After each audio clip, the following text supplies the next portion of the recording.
pasó sus últimos años recluida en un palacio, su palacio, el Ducado de Pastrana. Allí estuvo interna hasta que expiró, víctima de la enfermedad, a principios de 1592. Se llamaba Ana Hurtado de Mendoza y de Silva. Era más conocida por todos como la princesa de Éboli, una de las mujeres, dicen, más influyentes, una de las mujeres más carismáticas y desde luego más intrépidas y más pendencieras de toda la centuria. El siglo XVI quedó alterado por diversos acontecimientos, no todos eran buenos para el Imperio español, hubo muchas conjuras, muchas sediciones, muchas revueltas y desde luego, al parecer, doña Ana protagonizó una de esas conjuras. Vamos a analizarlo en nuestros pasajes de la historia. Hoy están dedicados a la princesa de Éboli.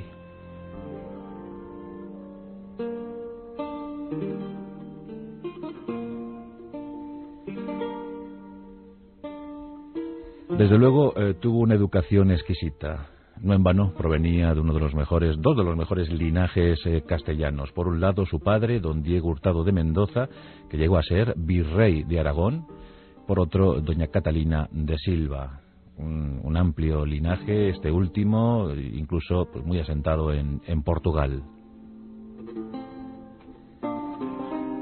Era unigénita, era hija única de ese matrimonio, y algunos dicen que menos mal, porque lo cierto es que se llevaban a morir, se llamaban fatal. Las broncas, las discusiones, las peleas matrimoniales eran demasiado continuadas, se prolongaban demasiado en el tiempo y Anita sufría aquello. El padre era mujeriego, nadie lo discute, incluso finalmente escapó, dejando su virreinato aragonés, dejando a su mujer y a su hija abandonadas en la fortaleza de Simancas porque huyó con una doncella. Lo dejó todo por el amor de esa doncella. Fue un escándalo en la corte. En aquel momento la corte estaba sentada en Valladolid. Pero en todo caso, la familia Hurtado de Mendoza y de Silva estaba muy ligada a la monarquía española, tanto a Carlos I de España, V de Alemania, como a su hijo, más bien a este último, Felipe II, el llamado a ser rey prudente, el hombre más influyente y más importante que vio el siglo XVI en todo el mundo, el hombre más poderoso de su tiempo. Ana, en su mocedad, dicen que era una muchacha guapísima.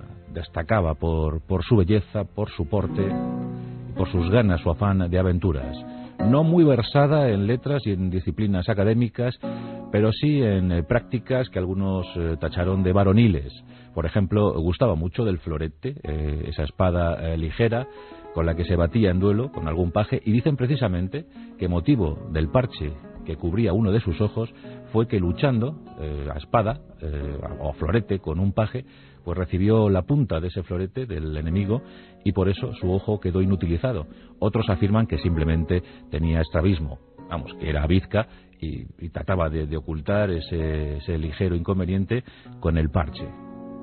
La verdad es que la princesa de Éboli se inmortalizó siempre con el parche, quedó ahí en los retratos, en los cuadros, y parecía casi una bucanera, ¿verdad? Una filibustera, una practicante de la piratería en los mares caribeños.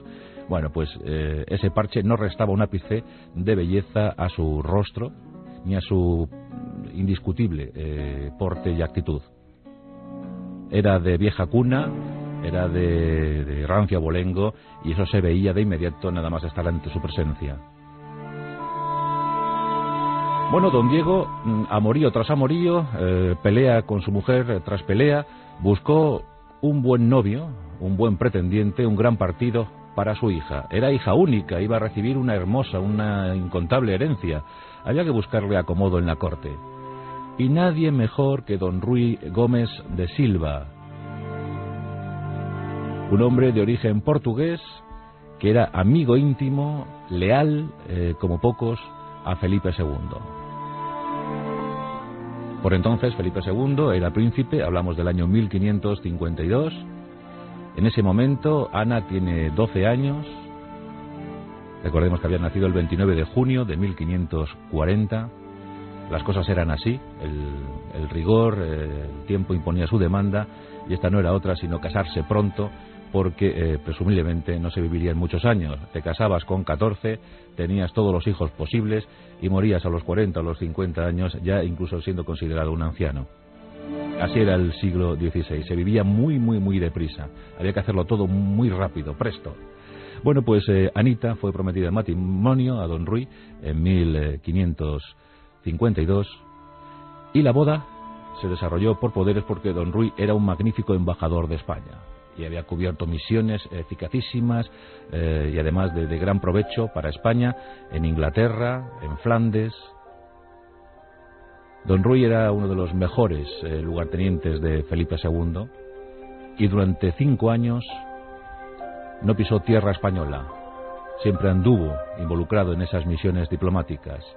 La boda se celebró en Zaragoza, la capital del virreinato aragonés, y un orgulloso don Diego dejaba a su hija casada con el llamado a ser hombre importante de Felipe II. La dote también fue magnífica. Dicen que Ana y Ruy se quisieron poco. Los más rigurosos biógrafos han descartado esa polémica, que se antoja excéntrica, porque si alguien quiso, Ana Hurtado de Mendoza, si alguien amó, fue a su marido Ruy. Estuvo unida a él 20 años. En esos 20 años nacieron 10 hijos, de los que 5 llegaron a edad adulta. Antes hablábamos de la excesiva mortandad, sobre todo la mortandad infantil. Bueno, tenías 10 hijos para que te sobrevivieran 5, y eso casi era un milagro. Pues de estos 5 hijos, una llegó a ser duquesa de Medina Sidonia, otro llegó a ser obispo. La verdad es que los 5 alcanzaron grandes posiciones.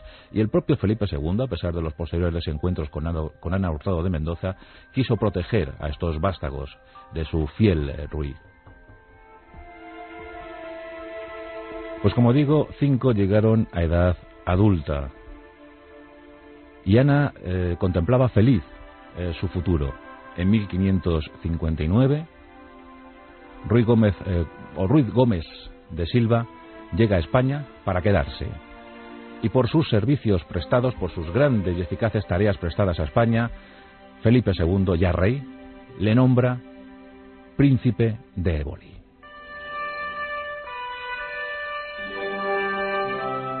Entonces era costumbre otorgar principados a gente notable. Nos acordamos del príncipe de Parma, nos acordamos del príncipe de Esquilache y por supuesto Éboli, que es una localidad de Nápoles. Muchos dicen, bueno, ¿y eso de Éboli de dónde viene? Pues es una pequeñita, una bella localidad de Nápoles, del sur de Italia. Y bueno, pues Felipe II tuvo a bien, porque para eso tenía títulos más que nadie, y tuvo a bien concederle este principado de Éboli a su buen Ruy.